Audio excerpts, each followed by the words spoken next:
जय मा तारा। আমি তান্ত্রিক সম্রাট পণ্ডিত সুশান্ত শাস্ত্রী।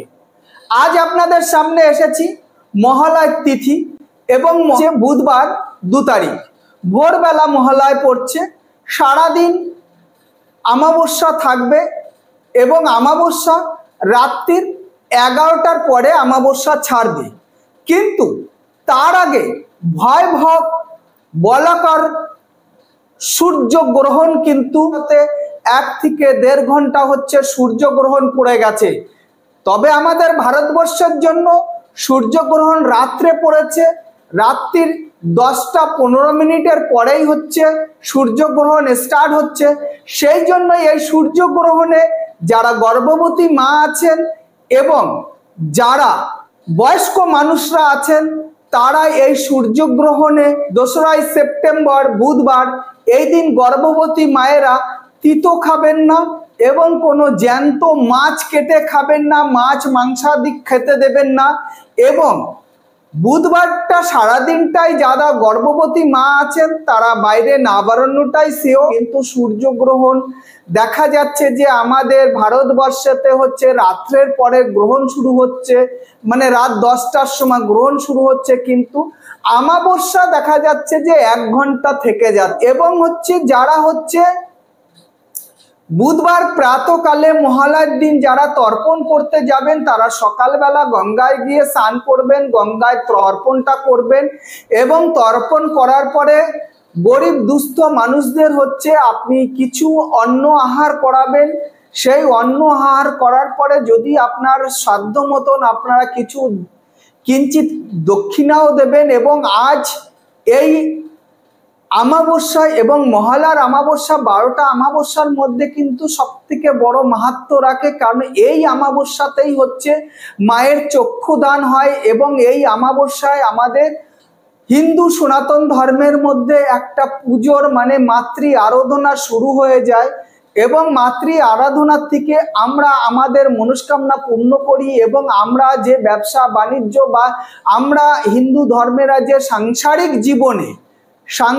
জীবনে এবং দৈনন্দিন জীবনে যে আমরা শুভ অশুভটাকে মানি, এই দিন থেকে কিন্তু আমরা শুভ অশুভ মানা শুরু করি এবং আমাদের মাতৃকুল এবং পিতৃকুলের শুরুবাতটা শুরু হয়।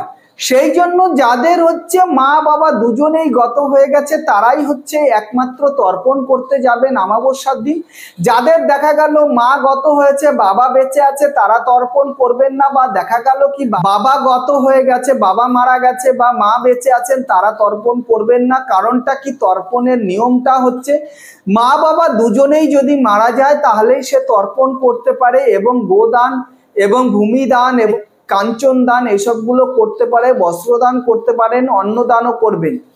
যাদের মা বাবা দুজন চলে গেছে তারা কিন্তু এইভাবে করতে পারে। একটা জিনিস হচ্ছে যে দেখা গেল অনেকেই হচ্ছে ওইখানটায় তর্পণ করার সময় প্রত্যেক বছরই একটা জিনিস বলে যে আমরা ভূদানের জন্য কিছু দক্ষিণা দাও বা গোদানের জন্য দক্ষিণা দাও। আমরা অনেকেই আমাদের হিন্দু সনাতন মতেই দেখা গেল কি আমরা মাতুল কুলকে আমরা কিন্তু ভূমি দান করি, বা অনেক সময় আমরা বোন বা মেয়ে থাকলে তাদের হচ্ছে গরু দান করি। সেই জন্য যারা এরকম দান করেছেন তারা কিন্তু ওইখানটা যে পুরোহিত থাকে বা পণ্ডিতজিরা থাকে তারা প্রত্যেক বছরই তর্পণের সময় বলে যে আপনারা ভূদানের জন্য দক্ষিণা দিন বা গোদানের জন্য দক্ষিণা দিন। যদি আপনাদের বংশে কেউ যদি এরকম গোদান করে থাকে, দেখা গেল কি আপনার বাবা বা আপনার পিসিকে বিয়ে দিয়েছে সেখানটায় আপনারা গরু দান করেছেন, বা আপনার বাবা আপনার বোনকে বিয়ে দিয়েছে সেখানটায় তাকে গরু দিয়েছেন,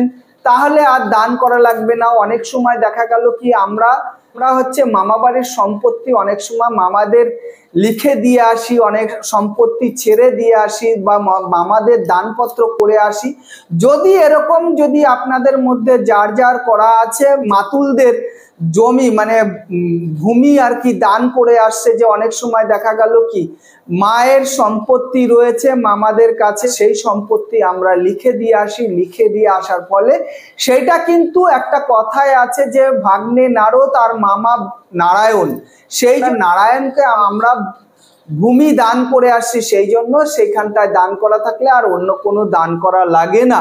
বিশেষ করে হচ্ছে মহালয়ার দিন আপনারা সর্বশেষ চেষ্টা করবেন ওই দিন রাত্রির 10টার সময় সূর্যগ্রহণ বলে, এই গ্রহণটা কিন্তু যেমন অনেক মানুষকে খুব উপকার করবে এবং অনেক মানুষের কিন্তু ক্ষতি হওয়ার সম্ভাবনা রয়েছে, যা তার জন্য যারা হচ্ছে শারীরিক দিক থেকে অক্ষম বা যারা হচ্ছে পোয়াতি মা আছেন যাদের বাচ্চা হবে তারা কিন্তু এই রাত্রে বাইরে বেরোবেন না।